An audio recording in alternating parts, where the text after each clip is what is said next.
Je sais que ça fait littéralement des mois qu'on te répète que le fait d'avoir un bel espace Notion, un beau système de création de contenu te permettra d'être enfin régulier en 2026. Mais je suis désolée, ça ne servira à rien. Déjà parce que ça fait peut-être des mois, des années que tu testes des nouveaux systèmes, que tu as des planificateurs, et je te dis ça alors que je suis littéralement fan de tout ça. J'ai testé toutes les plateformes qui existent de Notion à Trello, aux planificateurs physiques, etc. que j'adore et que j'ai toujours. Mais si le problème de la création de contenu et de la régularité est là depuis si longtemps, c'est qu'il y a généralement quelque chose qui se cache derrière. Que littéralement, ça fait 10 ans que c'est mon métier de publier sur les réseaux, de planifier, de faire attention aux piliers de contenu, etc. Et pourtant, je suis là aujourd'hui à te dire qu'en 2026, tu dois essayer un petit peu de mettre tout ça de côté. Pourquoi? Parce que si tu es sur cette chaîne, c'est que peut-être que tu aimes la création de contenu ou pas d'ailleurs, mais tu sais que tu en as besoin pour ton activité, pour vendre, pour trouver des clients, peu importe, mais que dans tous les cas, ça t'a complètement drainé. La première chose à faire, ça va vraiment être d'identifier ce qui te bloque aujourd'hui et ce qui t'empêche littéralement de poster. Est-ce que c'est le jugement des autres? Est-ce que c'est la qualité de ce que tu postes? Est-ce que c'est le message? Est-ce que tu y crois plus tout simplement? Est-ce que tu ne trouves pas ça assez esthétique? Peu importe, il n'y a pas de jugement, l'essentiel c'est vraiment de te poser la question. Pourquoi aujourd'hui, clairement, je n'arrive pas à poster ou je ne suis pas satisfait de ce que je poste? En général, un des facteurs communs à tout ça, c'est qu'on scrolle beaucoup trop. Et je sais que c'est hyper naturel d'avoir envie de scroller pour s'inspirer, pour trouver des idées de contenu, mais généralement,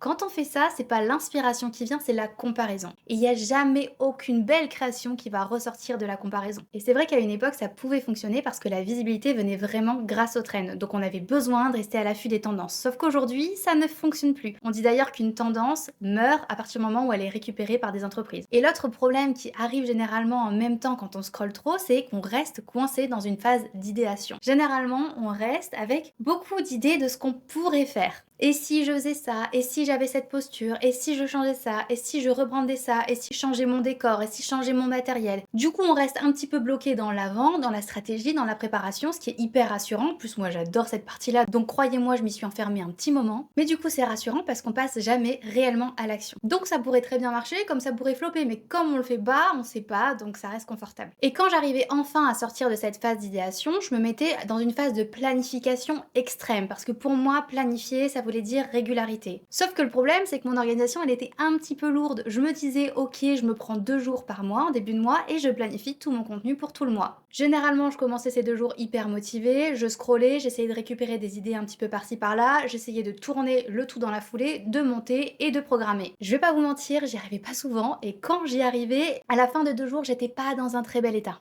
Du coup, les premiers posts, etc. étaient incroyables parce qu'ils étaient frais, parce que j'avais plein d'idées, parce que j'avais cette créativité, mais la jauge de créativité, elle est pas infinie, quoi qu'on en dise. Plus tu t'épuises, plus elle s'épuise. Donc à la fin, les posts étaient pas incroyables. Ce qui fait que soit je finissais par déprogrammer le contenu parce que je me rendais compte avec le recul, une fois que je m'étais reposée, que c'était pas complètement dingue et que c'était pas parfait. Et d'ailleurs, cette notion de perfection, faudra qu'on en parle aussi à un moment. Ou alors ça finissait par sortir, j'étais clairement pas fière. Et quand t'es pas fière de ton propre contenu, comment tu peux espérer que ça ait un écho auprès de ton audience et que ton audience, elle, de son côté, elle réponde présente. Je dois vous avouer, je l'ai testé pour vous, ne le faites pas, ça ne fonctionne pas. Surtout qu'en ce moment, il va y avoir vraiment un avant et après sur les réseaux sociaux et aujourd'hui, on va attendre de la spontanéité, de la sincérité et du vrai. Et quand on planifie autant à l'avance, bah on perd cette spontanéité, on perd cette créativité et donc on perd forcément en qualité. Comme je vous l'avais dit, c'est la phase par laquelle je suis passée l'année dernière, donc j'ai quelques pistes à vous partager aujourd'hui et la première chose que je vous conseille, c'est vraiment de vous reconnecter à votre pourquoi et à votre message. Ok, pourquoi initialement je partage sur les réseaux? Quand je pose la question à mes clients, généralement c'est parce qu'il faut, parce que je dois être sur les réseaux pour trouver des clients. Sauf qu'on est d'accord, mais j'ai rien du tout contre les personnes qui font de la vente en boutique, mais moi quand je rentre dans un magasin, je sais généralement ce que je veux, ou alors je suis juste là pour flâner, mais j'ai une idée en tête, ou en tout cas je suis dans un magasin donc je suis prête à sortir potentiellement ma carte bancaire, en tout cas je l'ai en tête. Et pour autant, je déteste littéralement qu'on me saute dessus pour me demander ce que je veux. Je sais ce que je veux, j'ai envie d'être tranquille, j'ai envie de me promener, j'ai envie de profiter, j'ai envie d'être seule. Et ça, c'est une question de caractère, il y a des gens que ça dérange pas, moi personnellement, j'aime pas trop. Dites-vous que sur Insta, on a tendance à faire la même chose, sauf que Instagram n'est pas une boutique. Les gens ne sont pas là pour sortir la carte bancaire. Les gens sont là pour profiter, pour se détendre, pour se divertir, pour apprendre quelque chose, pour créer du lien. Mais ils sont pas forcément là pour acheter. Maintenant, si vous voulez un réseau social où on a une ambition d'achat, Pinterest c'est parfait pour ça, parce que généralement on y va pour s'en inspirer, parce qu'on a envie de changement, on a envie d'acheter, on a envie de se projeter. Donc ça, si vous avez envie, Pinterest c'est parfait. Mais Instagram, ça reste un réseau social de divertissement. Donc notre audience, elle est là pour se détendre pendant sa pause déj ou le soir en rentrant du boulot et nous, on leur saute littéralement dessus pour leur vendre quelque chose. Alors qu'ils ont rien demandé. Et encore une fois, pas de jugement, hein, je l'ai fait quand j'étais en CDI ou même sur mon propre compte, mais là, du coup, ça revient un petit peu à quand tu sais, tu te balades calmement dans la rue en vacances et que t'as déjà dîné, mais que tous les restos te sautent dessus pour que tu ailles dîner chez eux alors que toi, tu as déjà dîné. C'est un peu fatigant, bah ça revient un petit peu au même. Ce que je veux dire, c'est qu'on a conscience que tu es là pour vendre sur les réseaux, on a conscience que c'est le but de beaucoup de personnes, sauf que ton audience, elle est pas forcément là pour acheter. Donc, essaye de réserver la partie vente, etc. pour tes stories, parce que ton audience te connaît, elle sait que tu proposes un produit, elle sait ce qui se cache derrière, entre guillemets, hein, rien de méchant dans tout ça, mais je veux dire, elle sait ton intention vis-à-vis de ce compte, elle est un petit peu ce qu'on appelle une audience chaude. De la même manière, à travers tes posts, tu peux les amener à aller dans ta vraie boutique, donc ton site internet, etc. ou en message privé. Il y a beaucoup de conversions qui sont en message privé, c'est un très haut taux de conversion, beaucoup plus que par un post ou une story par exemple.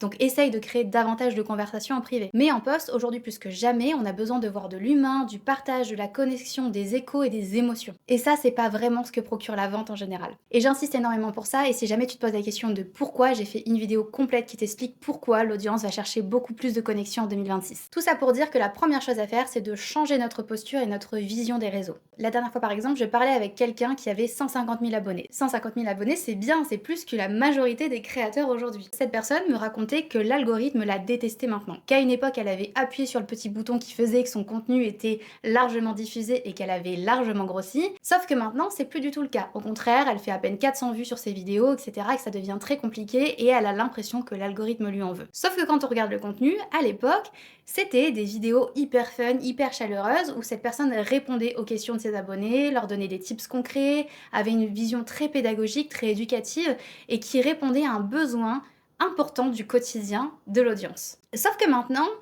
cette personne a fait un petit pivot sur son contenu, elle parle d'un sujet qui est complètement différent, et en plus de ça, les autres contenus, c'est essentiellement pour vendre. Faut pas chercher plus loin, hein, c'est pas l'algorithme qui pêche, hein, c'est le contenu. L'audience a été habituée à avoir des contenus qu'elle adore, et maintenant on lui propose quelque chose de totalement différent, et de la vente à gogo, forcément, elle fatigue. Sur mon métier de créatrice de contenu, par exemple, je le vois très bien, les contenus qui sont sponsorisés par des marques, même si je fais en sorte de travailler le storytelling, l'histoire, etc., que ce sont des marques que j'adore, que des produits que vraiment je recommande et que j'utilise, peu importe, ça marchera toujours moins qu'un post qui n'est pas sponsorisé, et c'est normal. Et nous aussi, en tant qu'audience, on va réagir de la même manière. Une story où on vend, on va forcément beaucoup plus la passer qu'une story où la personne va nous raconter ce qui lui est arrivé dans sa vie ou quelque chose de beaucoup plus spontané. C'est normal, c'est naturel et c'est totalement humain. Ce qu'on a un petit peu oublié, c'est qu'il y a une différence entre un canal d'acquisition et un tunnel de vente. Et les deux sont hyper importants. Vous attirez des personnes en répondant à leurs problèmes, en partageant, en créant du lien, en faisant un écho, en faisant naître une émotion, en créant une vraie communauté. Et d'ailleurs, en 2026, je vous l'ai dit dans mon autre vidéo, on va plus parler de cercle. Et une fois que vous avez cette connexion, vous allez ensuite les amener dans votre boutique. Et votre boutique, ça va être soit en message privé ou les amener directement sur votre site internet. Et là, c'est votre boutique. Et là, votre audience acceptera qu'un vendeur vienne le voir pour lui demander ce dont il a besoin, etc. et comment il peut l'aider. Mais tout ça, toute cette stratégie de mailing, toutes ces automations que vous pouvez faire avec des freemiums, peu importe ce que vous préférez,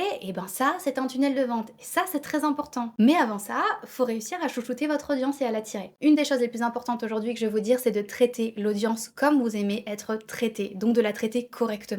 Non, elle n'est pas obligée de toujours répondre présente parce que vous postez quelque chose. Non, elle n'est pas obligée de toujours liker, de s'engager, etc. Aujourd'hui, les gens ne se forcent plus. D'ailleurs, ils engagent tellement peu que le moindre like et le moindre enregistrement, c'est un signe qui est hyper positif. Et je dis ça, mais finalement, on est créateur, mais nous-mêmes, on le vit en tant qu'audience sur les réseaux. Je veux dire que si vous suivez quelqu'un, si vous aimez bien son contenu, je ne pense pas que ça soit à cause de ce qu'il vous vend en story. C'est pas à cause de son produit. C'est à cause de l'énergie qu'il va le partager, de ce qu'il raconte, de ce qu'il vous transmet, de ce qu'il vous apprend. Ou personnellement, moi, c'est la façon dont je me sens après avoir lu un post de cette personne. Et c'est à ça que vous devez finalement vous reconnecter en tant que créateur. Je l'ai fait pendant la fin d'année, j'ai arrêté de planifier, etc. Je me suis reconnectée enfin avec le plaisir de créer et j'ai jamais autant adoré ça. Mais en plus, les résultats étaient là. En presque 2 mois, j'ai eu presque 10 000 abonnés, alors que ça faisait 2 ans que je stagnais et que j'arrivais pas du tout à grossir. J'ai reconnecté énormément avec mon audience, beaucoup plus de liens, beaucoup plus d'échanges, beaucoup plus de messages privés. Et aussi, j'ai eu beaucoup plus de clients. Ça s'est traduit traduit dans mon chiffre d'affaires. Donc si on se détache un petit peu du système, etc.,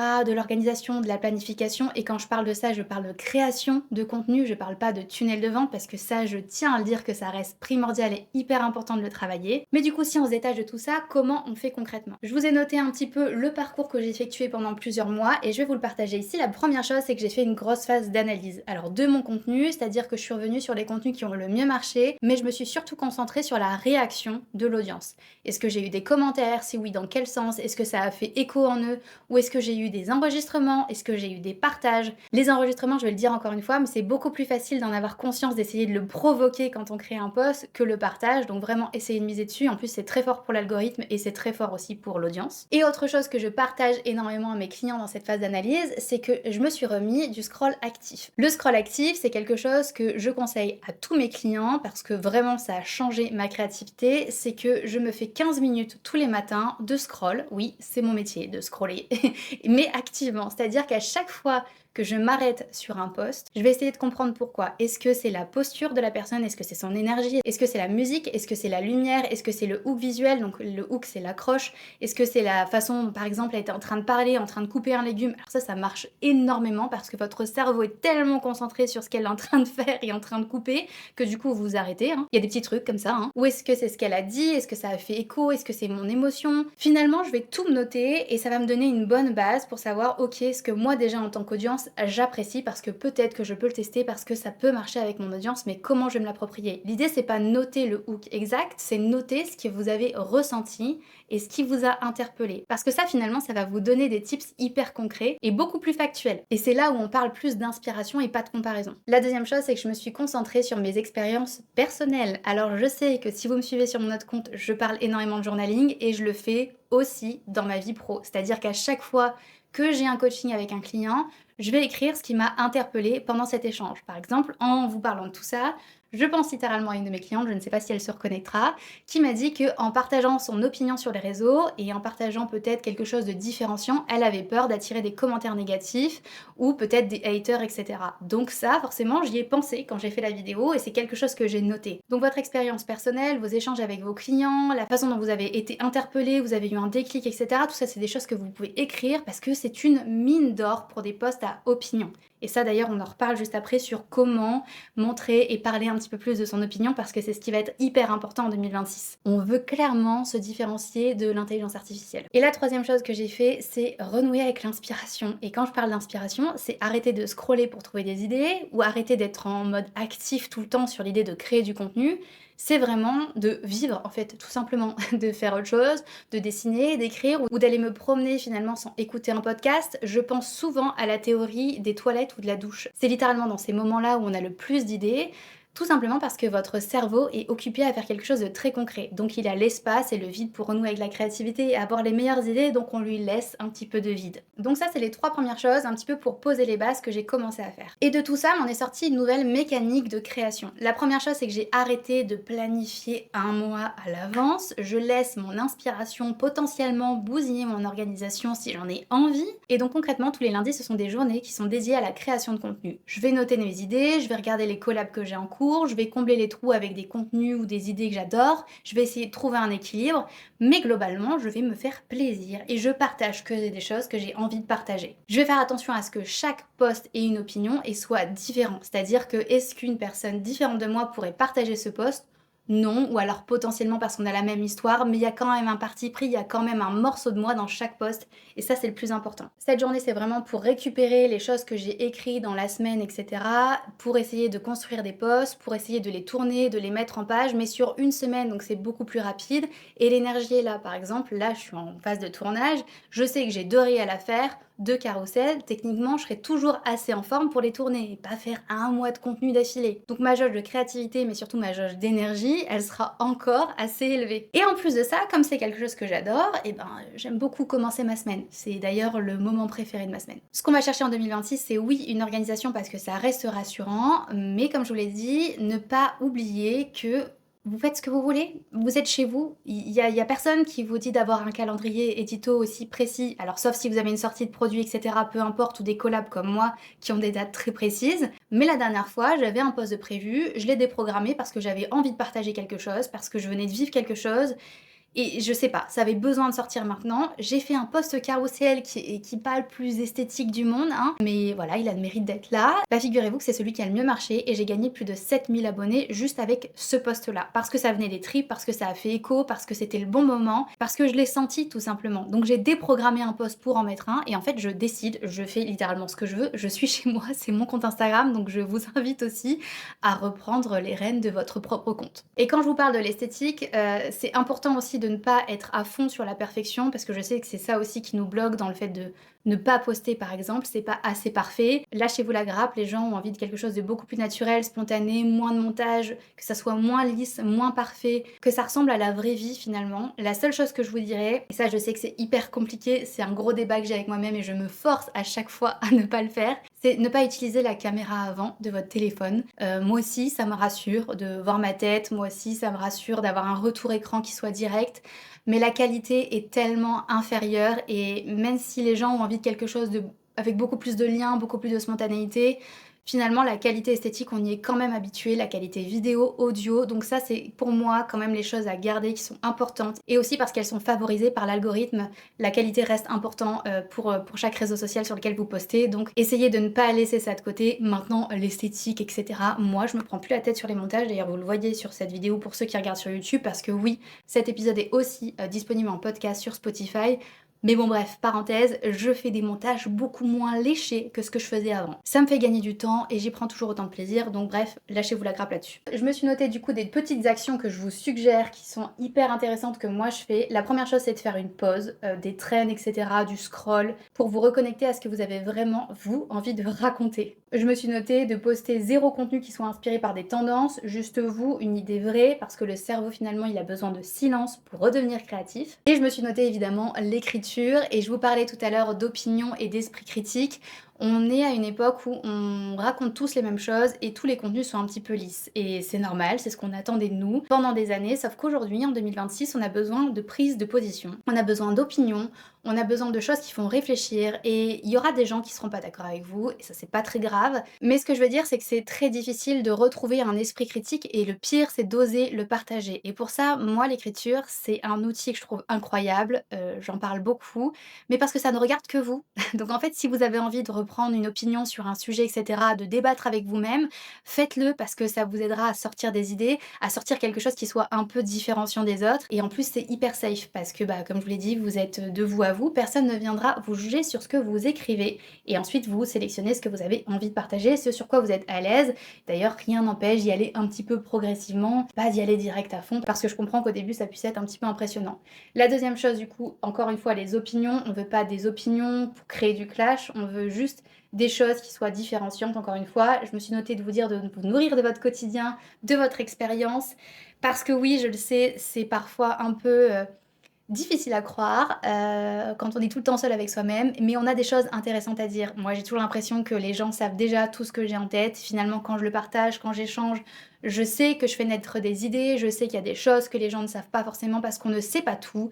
Donc il y a toujours quelque chose à apprendre, il y a toujours quelque chose d'intéressant, surtout quand on parle de votre expérience personnelle et si vous partagez sur les réseaux, c'est que vous avez quand même cette envie de partager, d'échanger, donc faites-le, c'est hyper important. La troisième chose qui m'a vraiment beaucoup aidée, c'est de poster comme si je ne parlais qu'à une seule personne, à une amie, à une cliente, mais du coup c'est beaucoup moins impressionnant, j'ai plus l'impression de parler à des milliers de personnes ou potentiellement plus, c'est vraiment ce petit cocon, ce petit cercle, je me sens beaucoup plus safe et bizarrement c'est beaucoup plus libérateur et je sors beaucoup plus de choses que j'aurais pas osé sortir si j'avais une autre posture. Ensuite, bah forcément je me suis mis d'arrêter de planifier un mois, de planifier au jour le jour si vous vous en sentez. Honnêtement, je sais que la régularité c'est hyper important, mais être régulier pour être régulier et finalement ne pas avoir de résultats et vous sentir découragé et disparaître pendant 6 mois, ça ne sert à rien. Donc juste arrêtez peut-être de planifier, essayez de vous reconnecter avec l'inspiration, ce que vous avez envie de partager, qui vous êtes, pourquoi vous avez envie de créer, ce qui vous plaît aussi sur cette plateforme et juste postez quand vous en avez envie, pas forcément de calendrier édito précis, etc.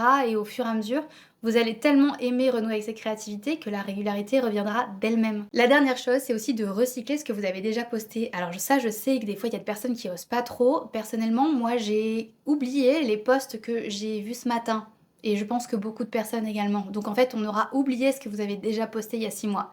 Là, ce qui pourrait être intéressant, c'est de reprendre les posts qui ont bien marché l'année dernière, de les retravailler pour remettre encore plus de votre personne. Vous savez, ce petit morceau de vous qui fait qu'on a votre opinion, on a votre angle de perception qui est complètement unique.